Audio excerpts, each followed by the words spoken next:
ini guna mengikuti kegiatan yang diselenggarakan oleh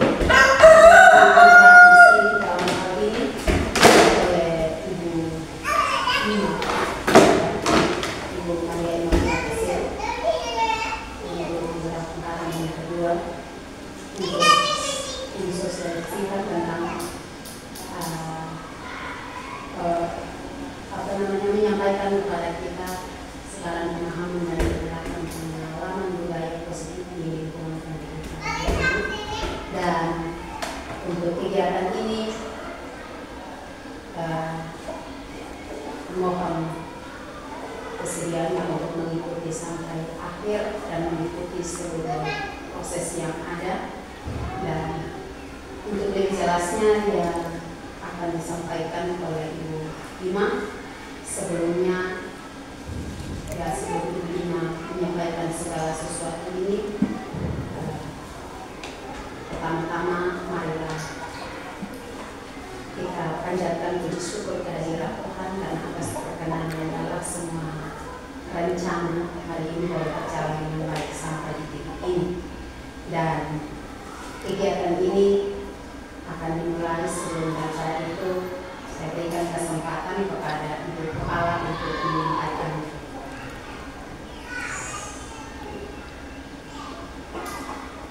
menyampaikan 1-2 kata sebelum Ibu menyampaikan. Dan sebelum daripada itu mari kita berdoa mohon bimbingan Tuhan untuk kegiatan hari ini. Dan izinkanlah saya untuk berdiri di sini memimpin kita dalam doa berbuka. Saya juga mohon izin untuk memimpin doa ini dalam ajaran agama Kristen Protestan untuk marilah kita berdoa.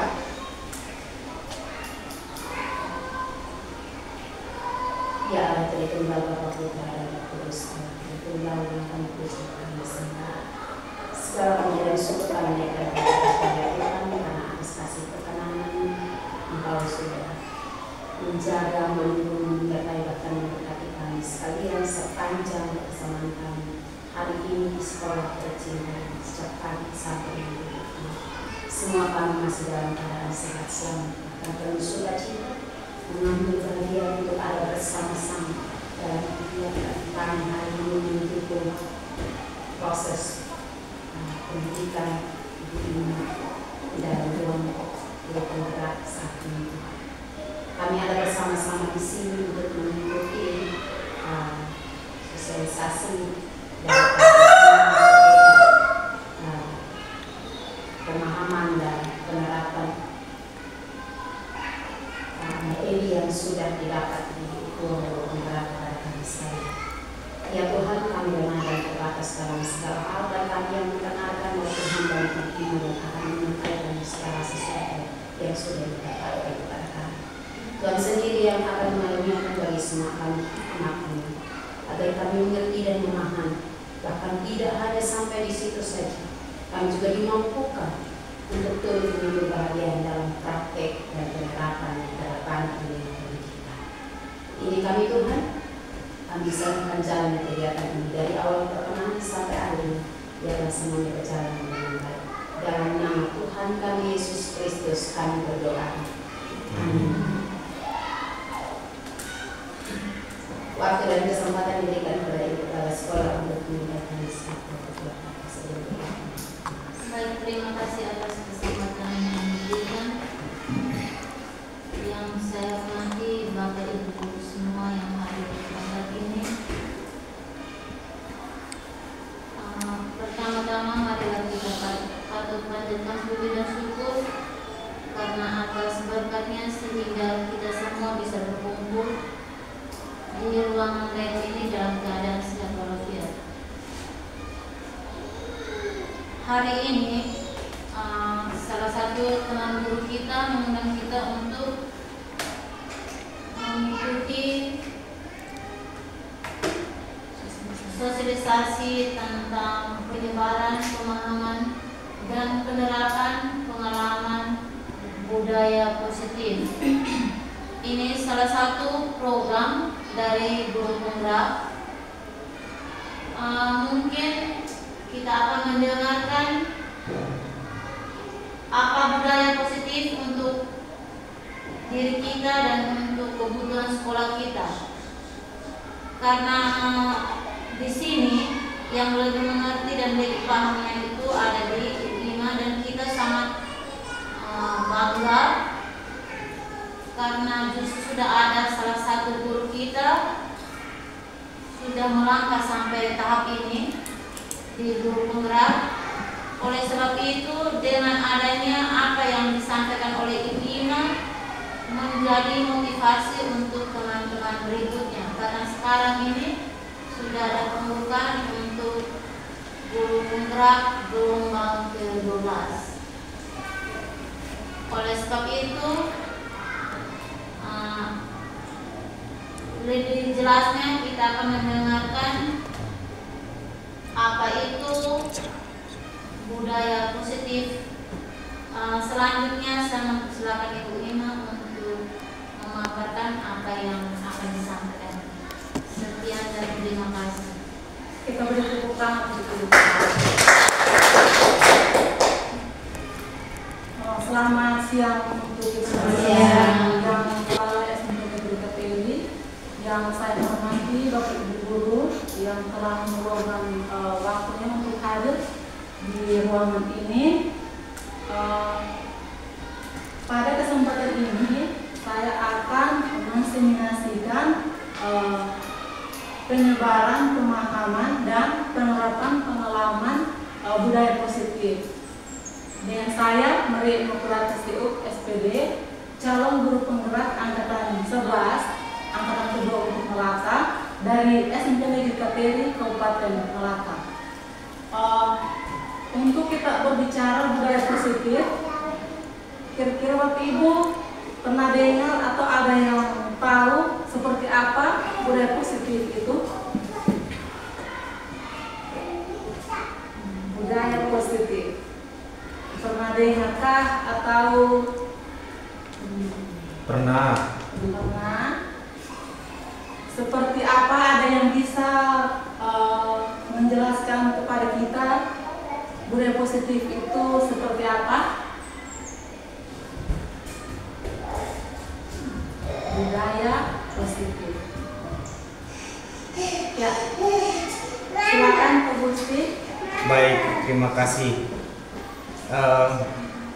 Budaya positif itu baik berbicara tentang etika, baik dari segi kita berbicara, kemudian sikap atau tingkah laku kita yang mengarah kepada hal-hal yang baik. Mungkin demikian saya kembalikan. Ya, terima kasih Pak Gusti. Jadi budaya positif itu adalah kebiasaan-kebiasaan yang baik yang harus kita terapkan di lingkungan sekolah kita. Terima kasih untuk bersedia menjawab. Berikutnya kita melihat konsep apa saja yang ada di budaya positif. Ya, jadi budaya positif itu ada beberapa hal yang kita harus ketahui bersama, yaitu yang pertama itu perubahan paradigma pembelajaran. Terus yang kedua itu ada disiplin positif, nilai-nilai kebajikan, kebutuhan dasar manusia, motivasi perilaku manusia, posisi kontrol kita sebagai guru, keyakinan kelas, dan yang terakhir adalah segitiga restitusi. Ini adalah konsep-konsep inti yang ada di budaya positif. Yang pertama kita mau melihat pembelajaran dengan paradigma baru. Seperti apa pembelajaran dengan paradigma baru? Pembelajaran paradigma baru itu merupakan pembelajaran yang dirancang berdasarkan prinsip pembelajaran berdiferensiasi. Jadi pembelajaran yang kita berikan kepada anak-anak didik kita berdasarkan kebutuhan mereka. Apa yang mereka butuhkan di sekolah. Misalnya kalau di kelas 7 ada yang belum bisa membaca, berarti kalau menurut pembelajaran berdiferensiasi kita harus membimbing atau menuntun mereka untuk bisa membaca dulu, baru melangkah ke pembelajaran selanjutnya, sehingga kita memberikan apa yang menjadi kebutuhan peserta didik kita. Untuk pembelajaran berdiferensiasi itu juga dia untuk mewujudkan profil pelajar Pancasila. Jadi ada 6 dimensi profil pelajar Pancasila, yaitu ada yang masih ingat? Yang pertama, beriman, beriman bertakwa kepada Tuhan Yang Maha Esa dan berakhlak mulia. Terus yang kedua, berkebinekaan global. Yang ketiga, bergotong kreatif, kritis dan mandiri. Jadi pembelajaran paradigma baru itu kita diharapkan untuk bisa mewujudkan dimensi-dimensi yang ada pada profil pelajar Pancasila. Oke, ini adalah yang berikut miskonsepsi tentang teori kontrol. Tapi sebelum kita masuk pada penjelasan ini, saya minta Bapak Ibu berpasangan berdua-dua, saling berhadapan. Silakan Bapak Ibu berpasangan. Jadi Pak dengan Anus, Ibu Ani dengan Mama Eti, Pak Gusti atau Ibu Eni bisa bergabung dengan Ibu Ila. Permainannya adalah tangan kanan digenggam di kepala, jadi saling berhadapan. Kanan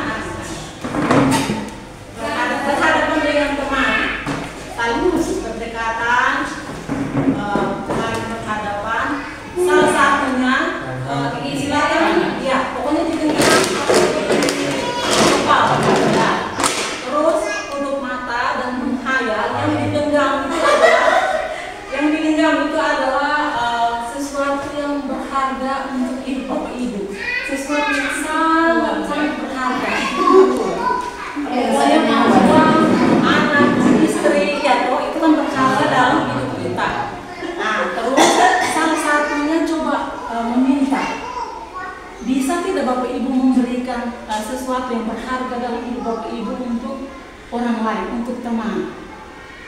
Kira-kira bisa tidak, maksud ada anak atau emas, suami atau istri, apakah bapak ibu bisa menyerahkan itu untuk orang lain? Bisa? Coba.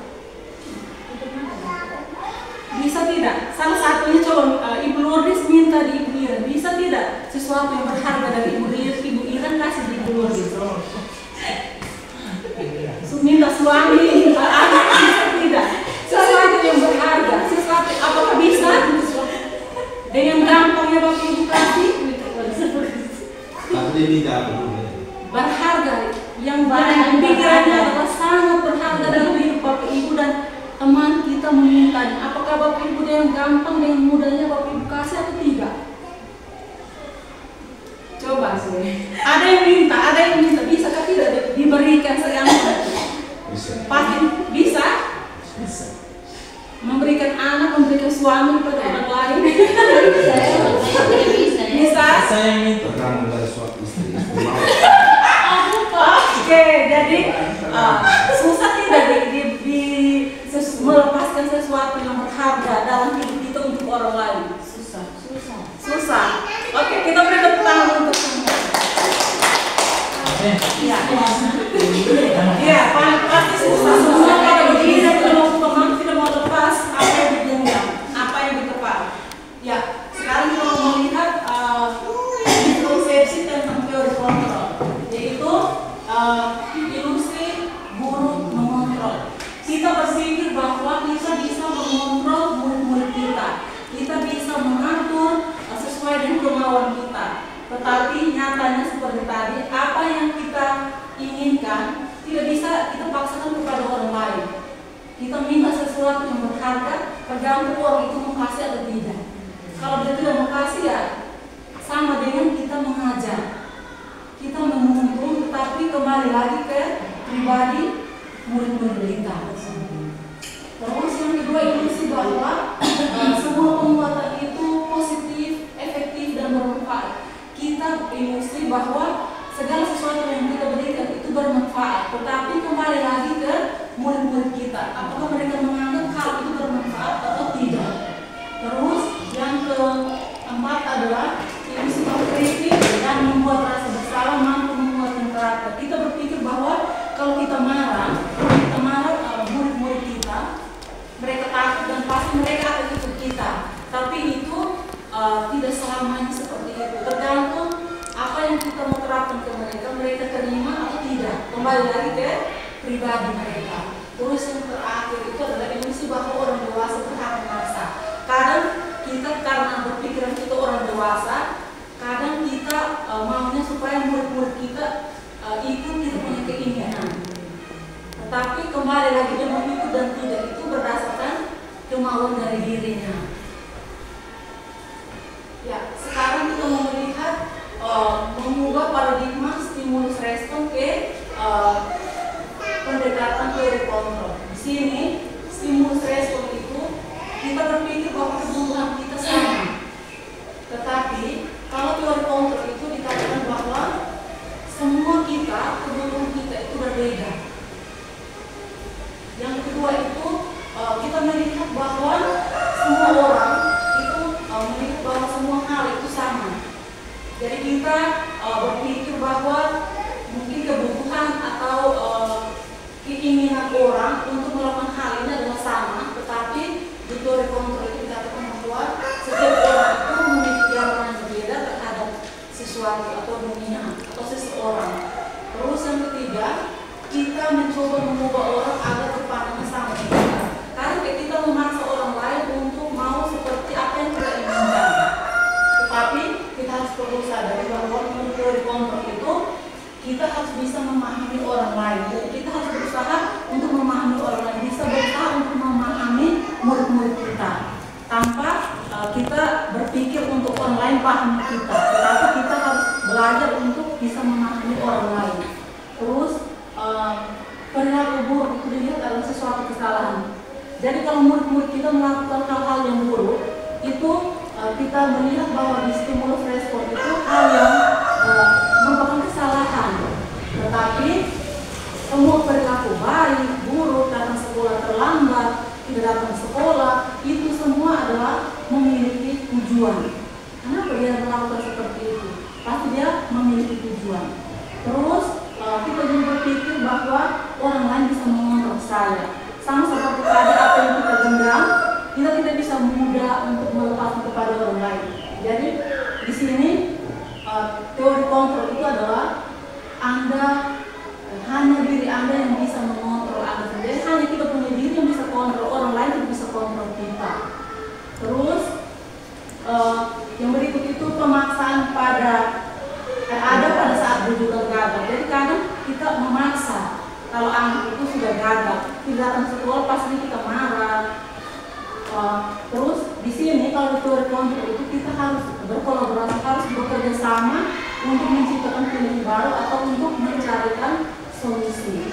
Terus yang terakhir itu adalah model berpikir menang atau kalah.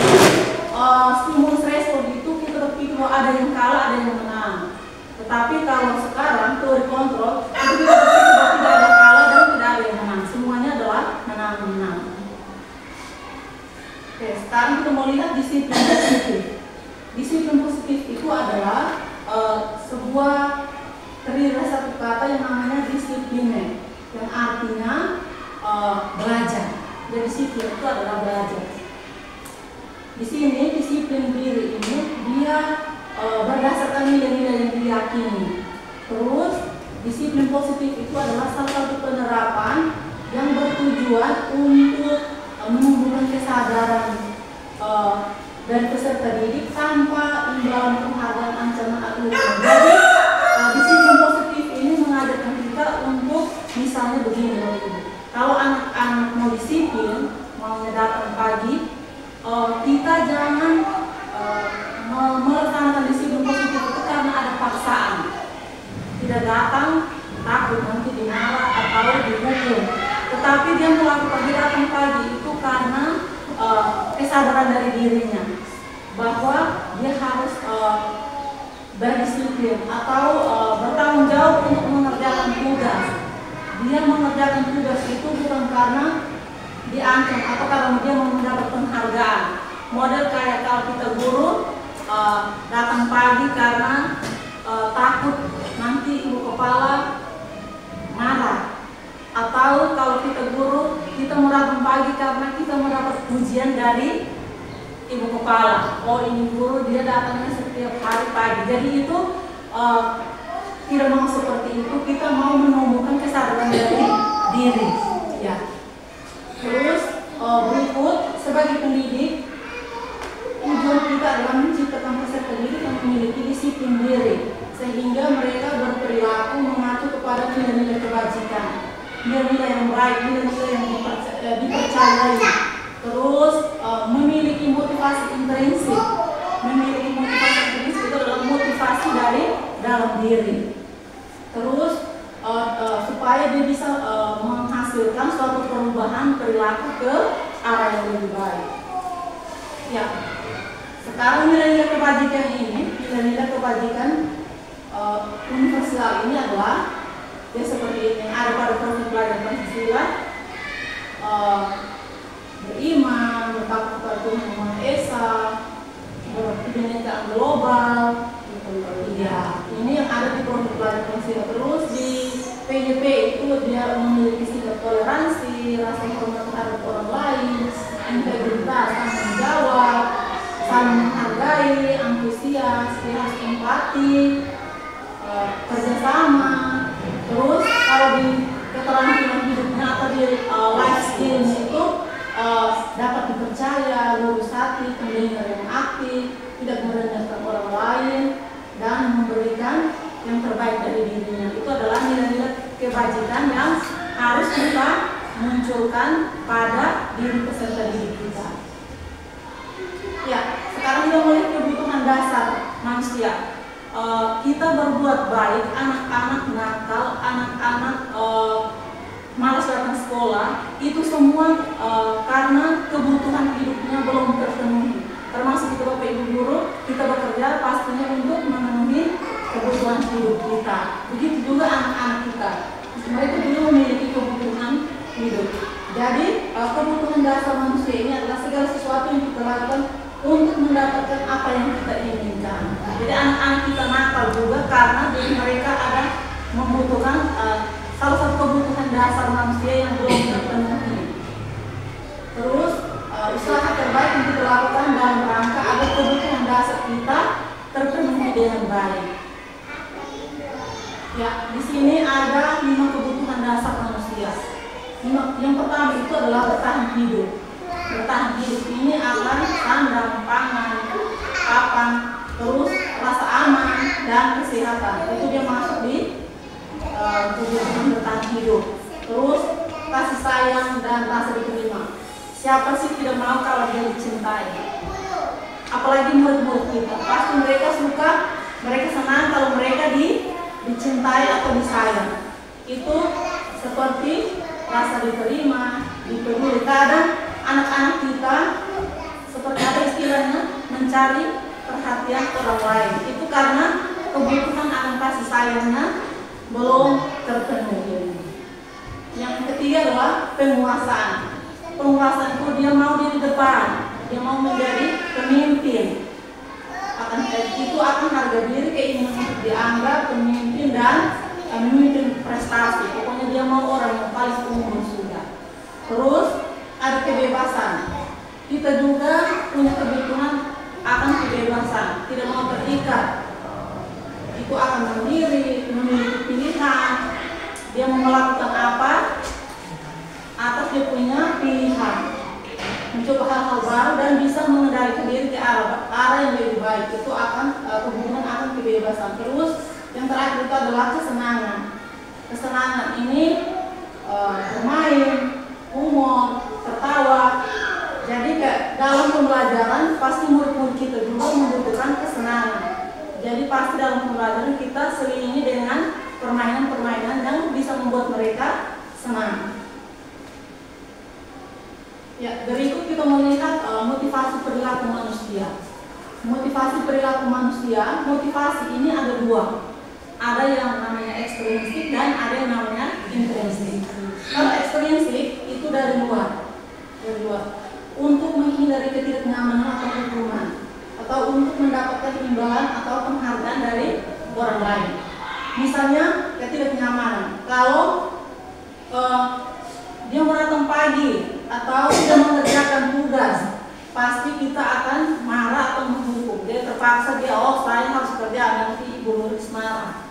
Misalnya seperti itu. Terus saya mau yang kasih yang terbaik supaya saya bisa dapat penghargaan atau pujian dari teman-teman atau dapat hadiah dari sekolah.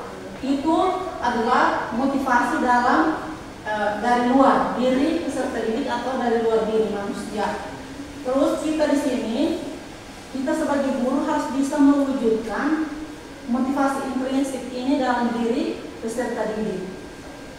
Itu untuk menjadi orang yang mereka inginkan dan menghargai diri sendiri dengan nilai-nilai yang mereka percaya. Jadi melakukan segala sesuatu itu bukan karena paksaan atau bukan karena mendapat penghargaan, tetapi dia mau datang pagi karena sadar bahwa dia disiplin dan dia tidak mau supaya pokoknya dia keluar dari hal-hal yang dari luar, hukuman, mendapat penghargaan. Itu untuk motivasi intrinsik, dorongan dari dalam diri sendiri. Oke, sekarang kita melihat perbedaan antara hukuman, konsekuensi, dan restitusi. Hukuman itu tidak terencana. Misalnya kalau anak tidak bersepatu, nanti datang kita langsung berlutut. Itu kan salah satu hukuman yang tidak terencana. Terus murid tidak tahu apa yang akan terjadi. Murid tidak tahu kalau dia langgar, habis nanti dia diapakan. Tidak tahu karena tidak ada kesepakatan. Terus berupa hukuman fisik atau psikis. Berlutut kah, tempeleng kah, atau dimarahi, membuat menjadi rasa malu. Terus kalau konsekuensi itu dia terencana, disepakati sesuai dengan peraturan sekolah. Misalnya kalau kita punya peraturan sekolah kemarin tidak datang berapa hari, seperti itu. Pokoknya itu sudah ada tulisan, sudah ada kesepakatan bersama, itu ada konsekuensinya. Kalau tidak datang berarti dia diberi surat panggilan atau dikeluarkan. Terus murid tetap dibuat tidak nyaman karena dia hanya datang dari satu pihak, dari pihak guru saja yang memutuskan itu. Terus sikap guru selalu memonitor murid, selalu memantau. Kalau ini restitusi ini diharapkan supaya kita bisa terapkan di lingkungan sekolah kita. Yaitu restitusi itu adalah proses menciptakan kondisi bagi murid untuk memperbaiki kesalahan. Jadi kalau sudah ada rasa salah, kita sebagai guru memfasilitasi agar murid bisa memperbaiki kesalahannya. Terus yang kedua, kita harus bekerja sama untuk proses kolaborasi mengajarkan murid untuk mencari solusi. Jadi kita kerjasama antara murid dan guru untuk mencari solusi dari masalah yang murid hadapi.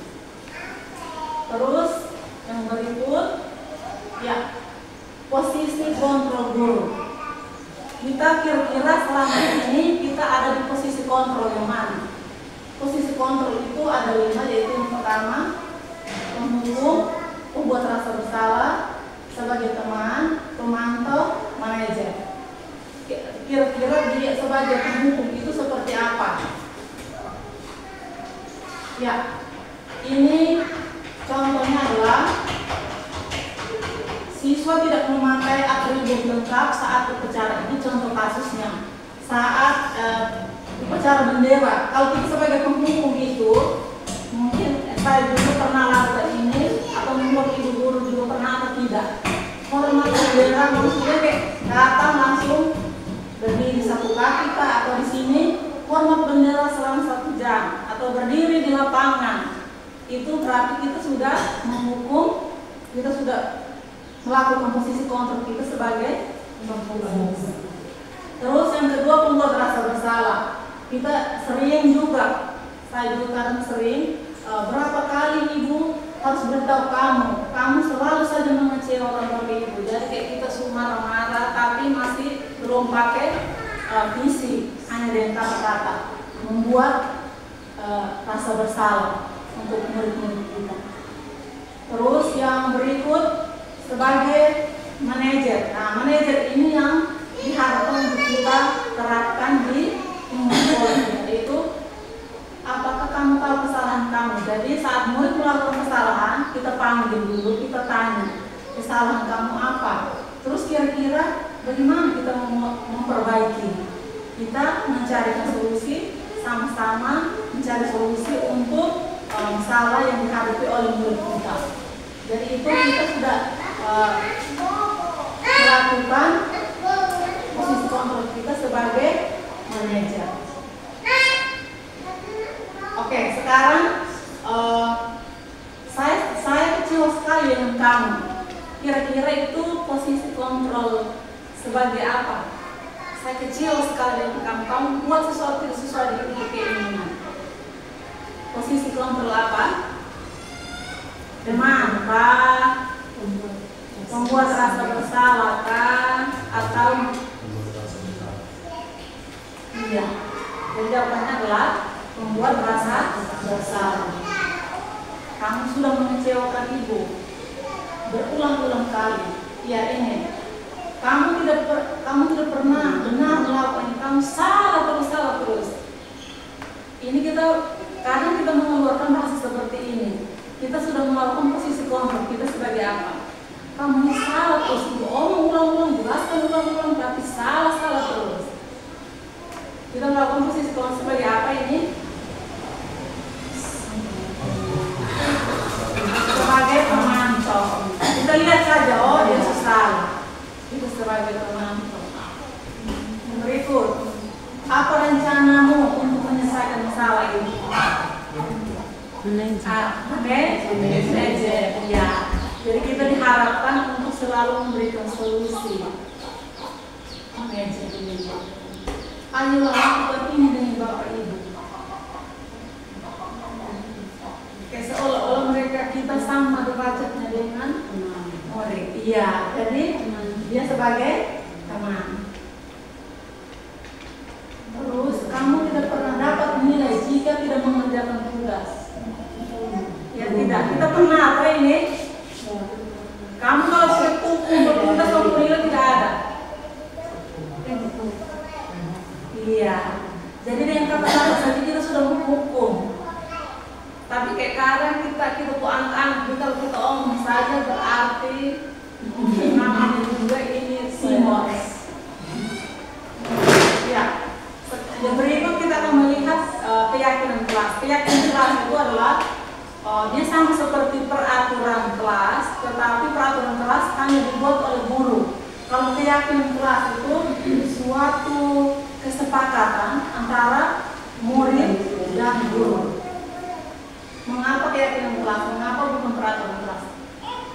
Di sini pembentukan keyakinan kelas. Jadi dia itu bersifat abstrak, segala sesuatu yang bisa dilihat dan kasat mata, berupa pernyataan universal. Jadi seperti ini, kemarin kami sudah coba diterapkan di kelas, semua kelas sudah ada.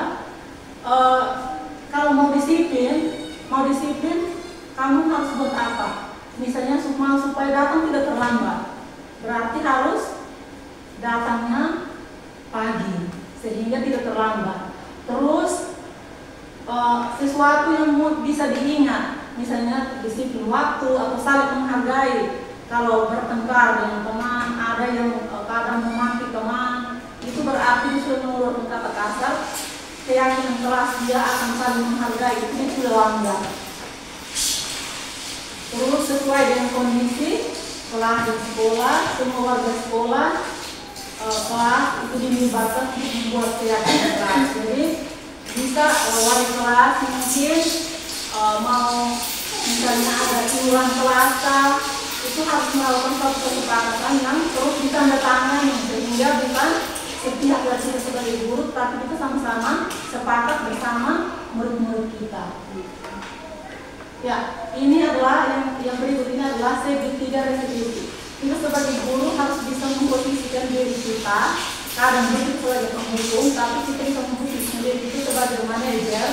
Tetapi untuk melanjutkan menyelesaikan masalah itu, masalah yang kita hadapi, kita harus menggunakan segitiga restitusi ini. Segitiga restitusi itu adalah proses dialog yang dijalankan oleh guru agar dapat menghasilkan murid yang mandiri dan bertanggung jawab. Jadi suatu kerjasama untuk menyelesaikan suatu masalah. Di sini punya tahapannya. Yang pertama itu adalah menstabilkan identitas. Menstabilkan identitas itu kita mencairkan suasana ketika anak sudah berbuat salah. Kita menstabilkan identitas dengan menanyakan kalau berbuat salah itu adalah hal yang wajar. Tetapi dari kesalahan itu kita harus berusaha untuk memperbaiki diri. Terus yang kedua itu validasi tindakan yang salah. Hal yang kamu lakukan itu salah, tetapi kita harus cari solusi untuk perbaiki. Terus yang ketiga itu kita menanyakan keyakinan. Karena tadinya kita sudah buat keyakinan kelas, kita sudah sepakat di kelas. Jadi kalau kamu datang terlambat itu keyakinan kelas apa yang kamu lambat? Karena kita sudah sepakat di awal.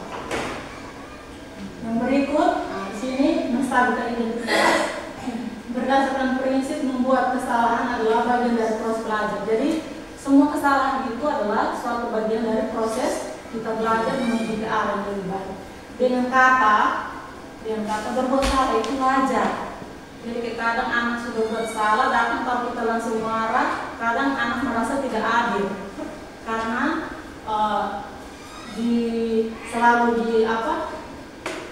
gurunya yang berbicara, tapi tidak diberi kesempatan kepada murid.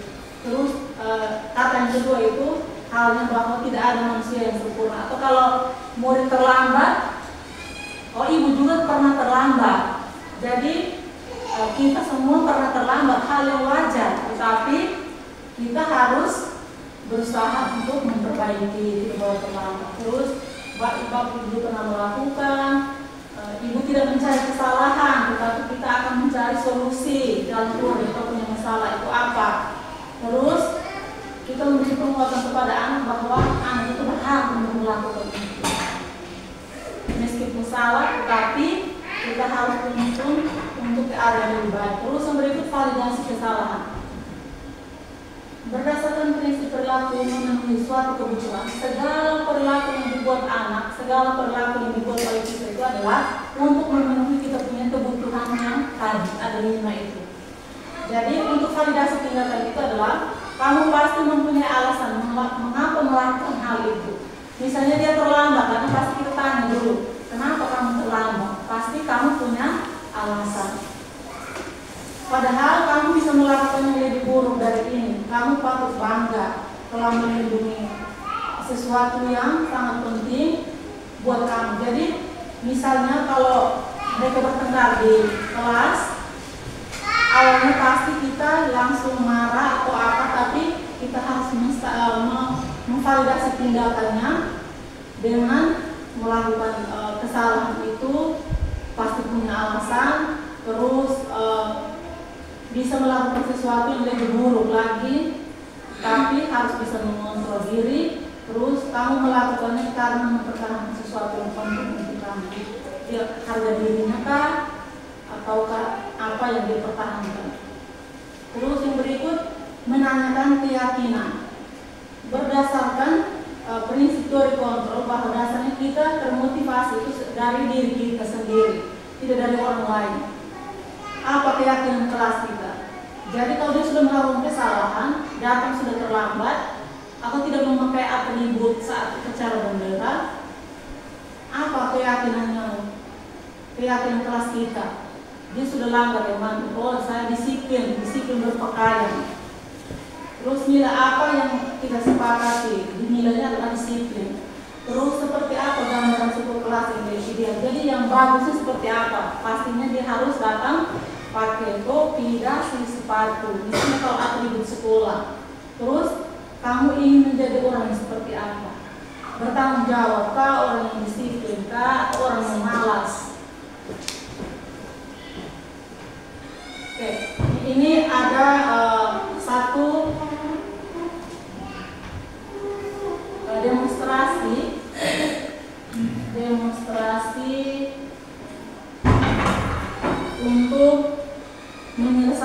sesuatu masalah,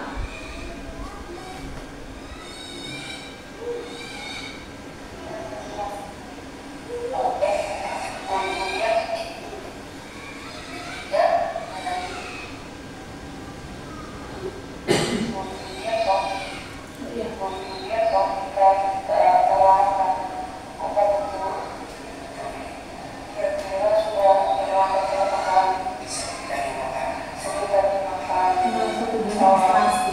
Contoh.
Ya, Bapak Ibu, itu merupakan penerapan segitiga restitusi, salah satu contoh demonstrasi.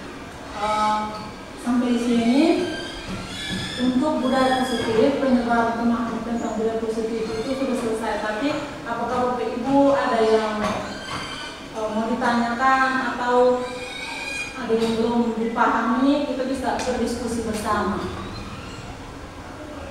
soal budaya positif di sekolah, posisi kompetitif sebagai guru, dan diharapkan juga supaya segitiga restitusi ini bisa diterapkan ke anak-anak kita, terutama wali kelas atau guru BK dan kita guru mata pelajaran. Mungkin ada pertanyaan atau ada sesuatu yang belum dipahami, kita bisa berdiskusi bersama. Kenapa harus seperti itu?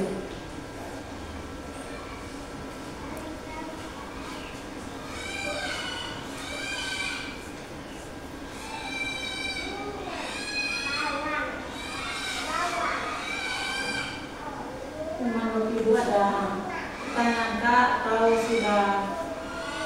sudah pas?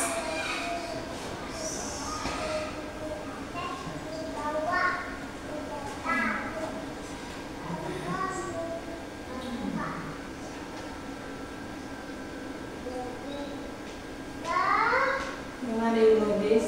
1-2 kata. Oke, kalau sudah pas berarti berakhir sudah kegiatan penyebaran pemahaman budaya positif yang sebagai kelengkapan dari tugas pendidikan guru penggerak tugas saya modul 1.4 tentang budaya positif. Waktu selanjutnya saya berikan kepada Ibu Iren.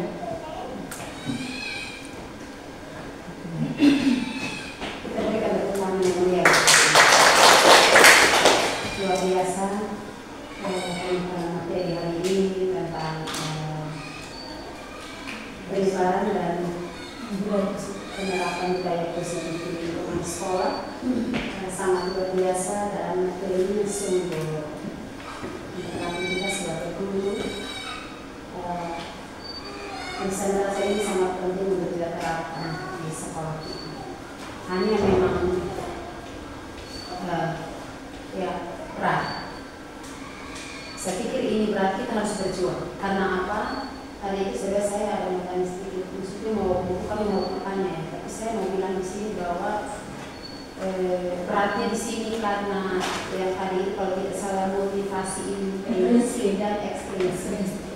Nah, kenyataan bahwa di sekolah ini kalau saya melihat itu motivasi ekstrinsik, ekstrinsik belum terjadi, sehingga anak-anak datang dengan botol kosong betul-betul. Tidak ada seperti tidak datang dengan kerinduan, tetapi mereka datang karena takut dihukum dan datang hanya untuk pasti dibuka bahwa lihat saya di sini, ini saya tidak ada, hanya untuk dapat ujian tentang kehadiran, tetapi untuk motivasi intrinsik dari diri sendiri untuk menerapkan nilai-nilai dalam dirinya, untuk kemudian dia mendapatkan penghargaan dari luar dan sebagainya itu tidak ada. Ini yang menjadi berat untuk kita di sini, gitu ya. Tetapi saya pikir materi-materi yang tadi disampaikan ini sudah sangat luar biasa. Kita boleh menjadi manajer dan juga teman bagi mereka untuk membimbing mereka merasa nyaman berada di sekolah sehingga timbul kerinduan untuk menjadi lebih baik lagi ke depan seperti itu. Terima kasih sekali lagi kita berikan tepuk tangan. Terima kasih banyak atas materinya yang kami tidak dapat dengar dan kami dapat di sini. Terima kasih untuk waktu dan kesediaan untuk hadir di sini. Iya, terima kasih banyak juga. Dengan demikian maka kegiatan kita hari ini berakhir di sini dan kita seperti tadi kita sudah memulainya dengan doa, maka sekarang kita juga akan mengakhirinya dengan doa. Untuk doa tutup kita ini saya minta kesediaan harus untuk memimpin kita dalam doa.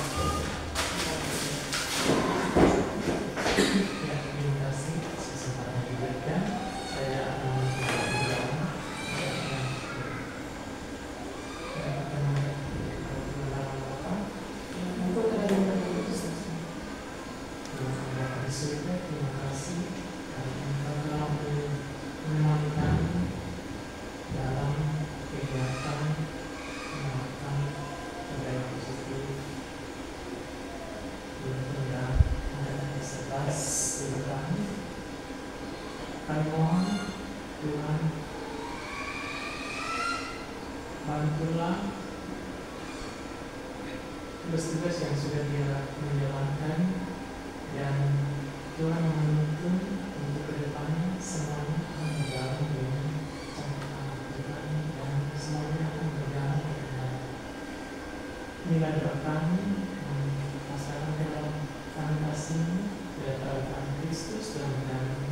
Amin. Dalam Bapa,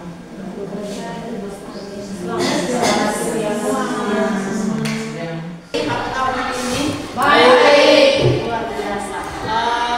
Ada yang tidak hadir kah? Iya. Santus. Mana? Bukti jerat. Kita tahu dia kan kelas 9, jadi harus hadir ya. Hari ini keyakinan kelas. Tahu keyakinan kelas? Tidak. Kalau peraturan kelas tahu? Tahu. Peraturan itu apa? Sesuatu yang harus dilaksanakan toh, tapi ini beda. Ini namanya keyakinan kelas. Kalau peraturan kelas mungkin bagi guru yang buat, kamu hanya ikuti. Tapi ini keyakinan kelas ini kita sepakati sama-sama. Apa yang kita membuat di kelas ini? Paham? Nah, keyakinan kelas ini apa yang kita sepakat sama-sama. Kamu sepakat dan kamu punya kawan-kawan sepakat dengan bapak guru. Jadi misalnya gini, itu pasti contoh. Mau supaya kita punya kelas ini bersih, kau harus buat apa? Ya. Mau supaya tetap bersih, harus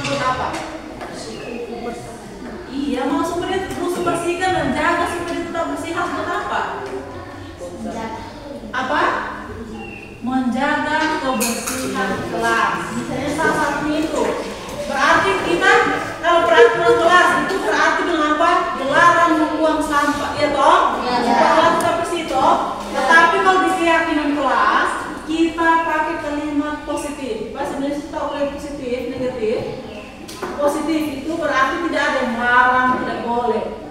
Kalau positif itu berarti kalau dilarang membuang sampah sembarangan itu periode negatif. Kalau periode positifnya, buanglah sampah pada tempatnya.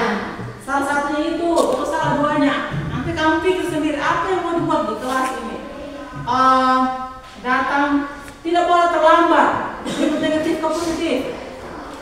Tidak boleh datang terlambat. Negatif. Karena ada kata tidak boleh. Kamu harus pakai kalimat positif. Dan seperti apa? Tidak boleh datang terlambat. Kemudian positifnya harus datang. Iya. Datang harus tepat waktu. Apalagi yang kamu mau sepakati bersama. Selain tidak boleh terlambat, menjaga kebersihan, apa lagi? Apa? Sisi.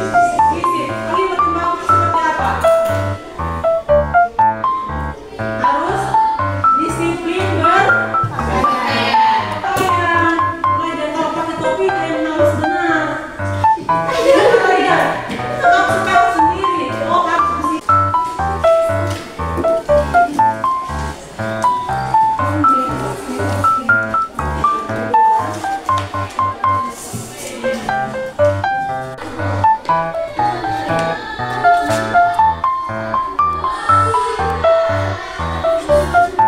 Oke, habis itu ini nama, tanda tangan.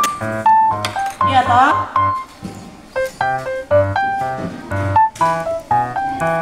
Misalnya ibu kamu mau cantumkan tempel yang rapi.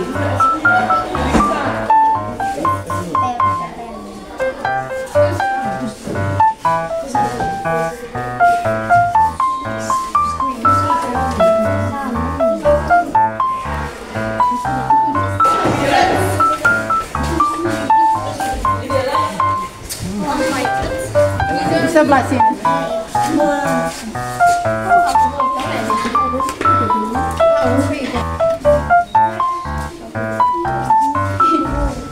Buang sampah pada tempatnya. Ini buang sampah pada tempatnya. Ini ada dua memang. Yang piket harus membersihkan kalau menyapu. Oi, piket.